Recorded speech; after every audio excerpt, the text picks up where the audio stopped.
తెలుస్తుంది. ఇక విజయనగరం లోక్సభ సెగ్మెంట్ విషయాన్ని చూసుకుంటే రాజం ఎస్సీ కాబట్టి అక్కడ టైట్ ఫైట్ ఉంటుంది.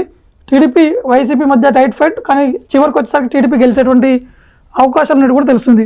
హెచ్ఎల్లో వచ్చేసి టైట్ ఫైట్, కీన్ కంటెస్ట్, అంటే ఇప్పుడు ఎవరైనా గెలిచేటువంటి అవకాశాలు ఉన్నాయి అక్కడ. బొబ్బిలి టీడీపీ, ఇప్పుడున్నటువంటి ప్రజెంట్ సిచ్యువేషన్ వచ్చి టీడీపీ, ఆ చివరికి వచ్చేసరికి కూడా ఆ టీడీపీ గెలిచేటువంటి సీట్ దక్కించుకునేటువంటి అవకాశం ఉన్నట్టు కూడా తెలుస్తుంది. చీపురుపల్లి వచ్చేసి టైట్ ఫైట్ కొనసాగుతుంది అక్కడ.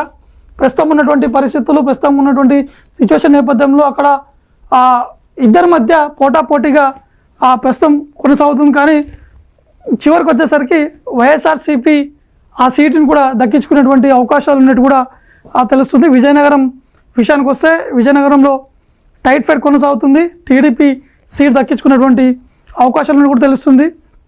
నెల్లిమర్లో వచ్చేసి టైట్ ఫైట్, కీన్ కంటెస్ట్, ఎవరైనా గెలిచేటువంటి అవకాశాలు ఉన్నట్టు కూడా మన ప్రస్తుతానికి ఫిబ్రవరి 1వ తారీఖు వరకు ఉన్నటువంటి ఈ సర్వే ఆధారంగా మనకు తెలుస్తుంది. ఇక గాజపత్ర నగరం వచ్చేసి టైట్ ఫైట్ కొనసాగుతుంది.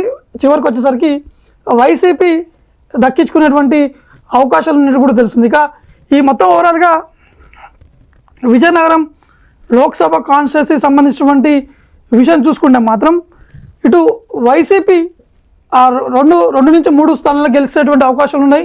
మిగతా టీడీపీ గెలిచేటువంటి అవకాశం ఉన్నాయి. 2 స్థానాల్లో కొంత టఫ్ ఫైట్ అనేది కొనసాగేటువంటి అవకాశం, ఎవరైనా గెలిచేటువంటి అవకాశం ఉన్నట్టు కూడా మనకి స్పష్టంగా అర్థమవుతుంది. ఇక అరకు పార్లమెంటరీ నియోజకవర్గం